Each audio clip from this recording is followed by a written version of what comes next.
Bonjour. Bonjour Marisa, donc on est à la veille de ces rencontres citoyennes à Vierzon. Donc est-ce que tu peux te présenter, nous dire si tu représentes un collectif, une association et d'où tu viens? Eh bien bonjour Diane, je viens de Troyes dans l'Aube et je suis le porte-parole de la plateforme d'écoute SOS Effets indésirables Covid et vaccination qui a débuté le 6 janvier dernier.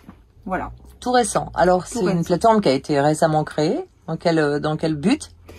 Eh bien de soutenir moralement les personnes qui sont victimes d'effets indésirables.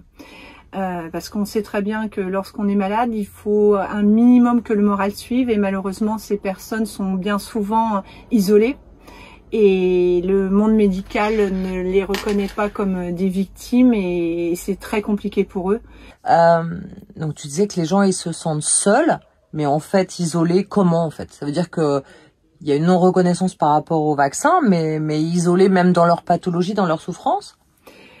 Isolés parce que plus contact avec la famille, certains.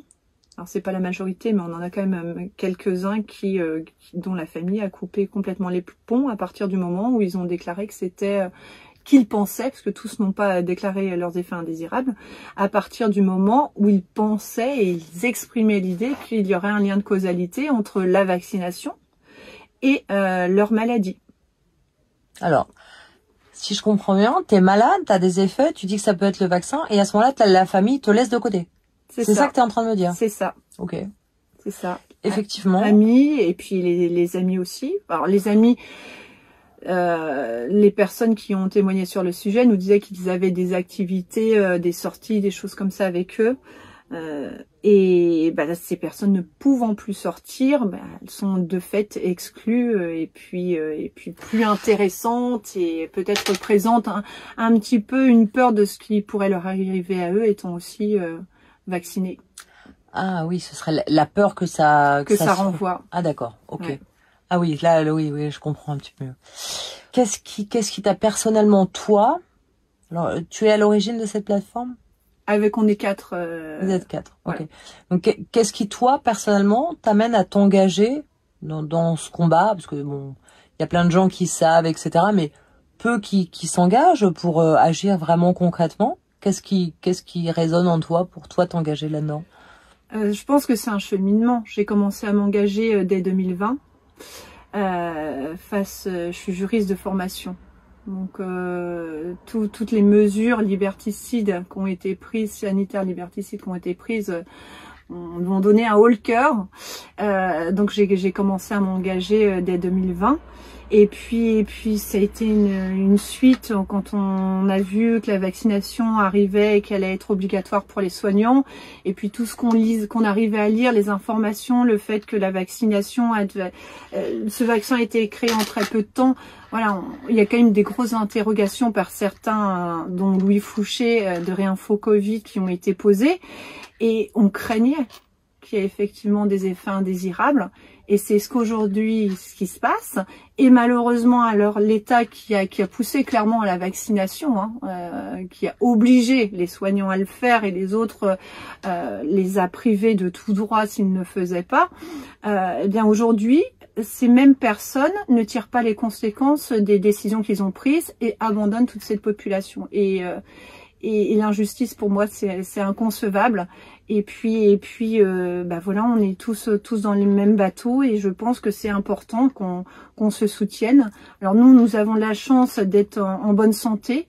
Donc si nous qui sommes en bonne santé n'aidons pas ceux qui ne le sont pas, qui va le faire? Ouais, c'est clair. D'accord. Donc c'est on dirait la justice au centre de ta motivation. Oui, c'est pour ça que j'ai fait du droit. C'est clair, ça se rejoint. Ok. Et alors, donc là, les rencontres citoyennes, elles sont un peu internationales. Il y a beaucoup de monde, 50 associations, enfin presque 4 fois plus de personnes que l'année dernière. En quoi ça te semble important, particulier, nécessaire, etc.? Déjà, les thèmes abordés, je trouve qu'ils sont très pertinents. On va parler de jeunesse, entre autres, et moi je suis enseignante, donc forcément ça me touche. Je suis maman de famille nombreuse aussi, donc doublement touchés.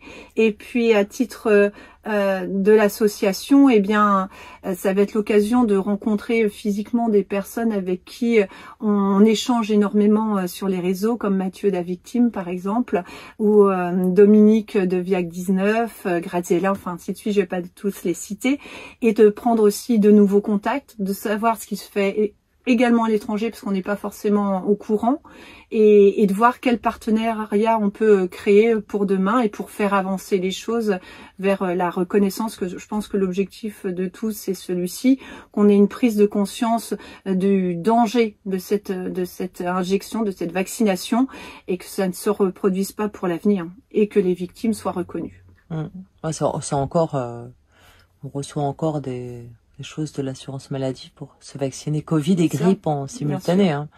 Donc oui, il y a encore. Donc c'est pas gagné encore, il y a encore du chemin à faire. Hein. Bon. Mais bon, c'est vrai que ces rencontres, ça permet d'avoir du lien, et en fait le lien réel, en fait, hein, hormis des réseaux, c'est quand même bien autre chose. Ah bah oui, c'est primordial. C'est évident. Là, il y a avec certains, on s'était pas jamais rencontrés hein, physiquement, et quand on s'est vu, on est tombés les uns les autres dans les bras. Voilà, c'est bien. On en a besoin, et puis on en a été privés quand même. Hein. C'est clair, clair. On a été masqués, confinés. Enfin, je veux pas refaire. Je pense que c'est suffisamment dans les mémoires de chacun, sans que j'ai besoin de le rappeler. Ouais, mais je pense qu'inconsciemment, c'est quand même bien gravé dans nos mémoires. Ça marche. Bon, alors la dernière question. Si tu pouvais changer une chose maintenant, je te donne une baguette magique, tu changes une chose, ce serait quoi? Et pour quel changement de paradigme dans les années à venir? Ah ben moi, ça serait simple. Je pense qu'il suffirait d'une chose. Eh bien, on transforme, alors, même pas les changer, mais mettre des politiciens qui agissent dans l'intérêt commun.